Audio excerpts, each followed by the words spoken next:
আসসালামু আলাইকুম। আমি তাহমিনা ইসলাম আপনাদের সবাইকে স্বাগত জানাচ্ছি টিআই কিচেনে। আজকের পিঠাপুলিতে আমার আয়োজন সেমাই পিঠা, আর অবশ্যই সেমাইটা হাতে কেটে নিব।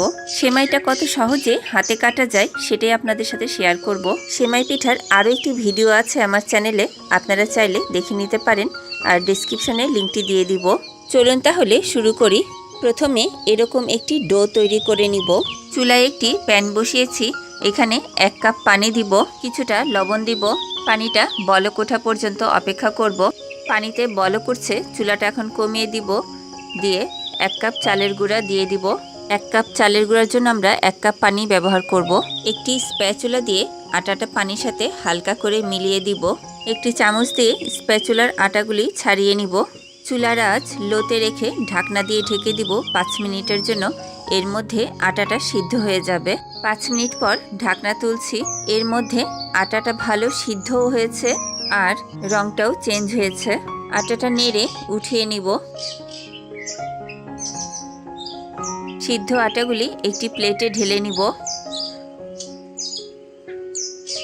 চামচ দিয়ে আটাগুলি ছাড়িয়ে নিব। একটি বাটিতে পানি নিয়েছি, যাতে হাতে গরম লাগলে হাতটা একটু করে ভিজিয়ে নেওয়া যায়। আর এই আটাটা একটু গরম থাকতেই মথে নিতে হবে বা সেনে নিতে হবে, তবে এমনভাবেই যাতে হাতে সহ্য হয়।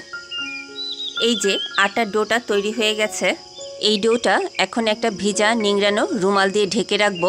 তা না হলে চালের আটার উপরের পাট খুবই দ্রুত ড্রাই হতে থাকে আর পিঠা কাটার সময় ঝুরঝুর করে ভেঙে যায়। পিঠা কাটার জন্য টেবিলের উপরে কিছু সাদা কাগজ বিছিয়ে নিব। রুটি বেলার একটা পিঁড়ি নিয়েছি, একটা বাটিতে কিছুটা চালের গুঁড়া নিব। পিঠার উপরে কিছুটা চালের গুঁড়া ছড়িয়ে দিব। এবার আটার ডো থেকে ছোট ছোট এরকম কয়েকটা অংশ নিব, নিয়ে ডোটাকে আবার ঢেকে রাখবো। এবার এগুলিকে লম্বা দড়ির মতো করে নিব। এভাবে বেশ কয়েকটা করে একসাথে দড়ির মতো করে নিব। এগুলোর উপরে কিছুটা চালের গুঁড়া ছড়িয়ে দিব, তাহলে পিঠা কাটতে সুবিধা হবে। এবারে পিঠাগুলি কেটে নিব। একটা করে দড়ি হাতে নিয়ে 2 আঙ্গুল দিয়ে ধরে এরকম ছোট ছোট টুকরা করব, আর এইভাবেই হাতের তালু দিয়ে ঘষা দিয়ে পিঠাগুলি কেটে নিব।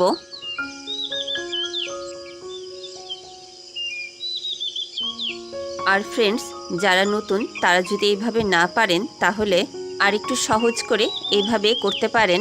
দড়িগুলি থেকে এরকম ছোট ছোট কতগুলি টুকরা করে নেবেন। তারপর একটা করে টুকরা হাতের তালুতে নিয়ে এইভাবে ঘষা দিলেই পিঠা হয়ে যাবে।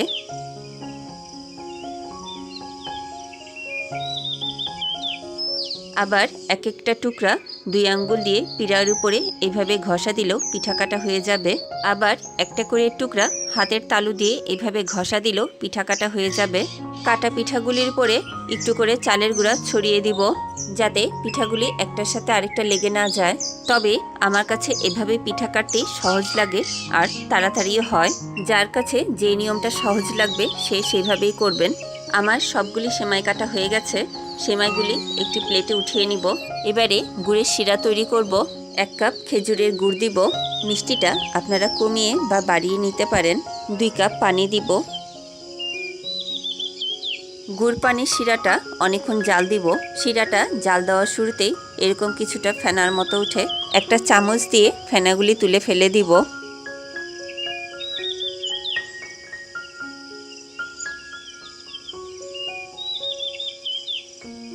গুড়ের শিরাটা জাল দেওয়া শেষ, এখন এটা উঠিয়ে রাখবো। চুলায় একটি প্যান বসিয়েছি, এখন এর মধ্যে 1 লিটার দুধ দিব। দুধটা ভালো করে বলক তুলে জাল করে নিব।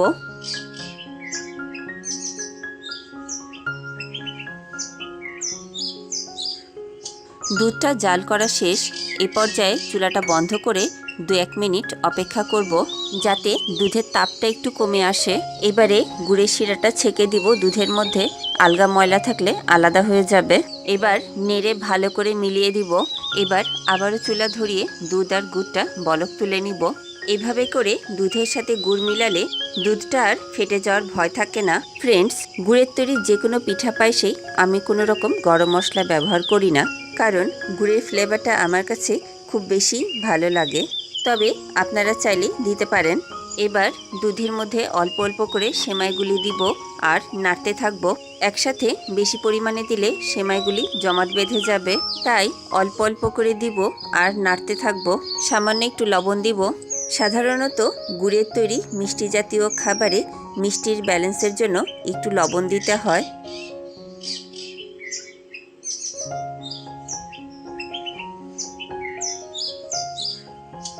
সবগুলি সেমাই দেওয়া শেষ। এবার সেমাইগুলি সিদ্ধ হওয়া পর্যন্ত জাল দিব আর একটু পরপর নেড়ে দিব। সেমাইগুলি সিদ্ধ হয়ে গেছে। আমাদের সেমাই পিঠা রান্না শেষ। চুলাটা এবার বন্ধ করে দিব এবং সেমাইয়ের হাঁড়িটা তুলে নিব, দিয়ে ঠান্ডা করে পরিবেশন করে দেখাচ্ছি। আর সেই সাথে তৈরি হয়ে গেল খুবই মজাদার স্বাদের সেমাই পিঠা, চুই পিঠা, চুষি পিঠা, সই পিঠা, যে যেই নামেই ডাকেন। আর এইভাবে খুব সহজেই আপনারা বাসায় ট্রাই করতে পারেন। ভিডিওটি কেমন লাগলো আমাকে কমেন্ট করে জানাবেন। ভিডিওটি ভালো লাগলে একটি লাইক দিবেন, আমার ইউটিউব চ্যানেলটি সাবস্ক্রাইব করবেন। আজকের মতো এখানেই শেষ করছি। পরবর্তী ভিডিওতে আবারও দেখা হবে ইনশাআল্লাহ। ততক্ষণ ভালো থাকুন, সুস্থ থাকুন। আল্লাহ হাফেজ।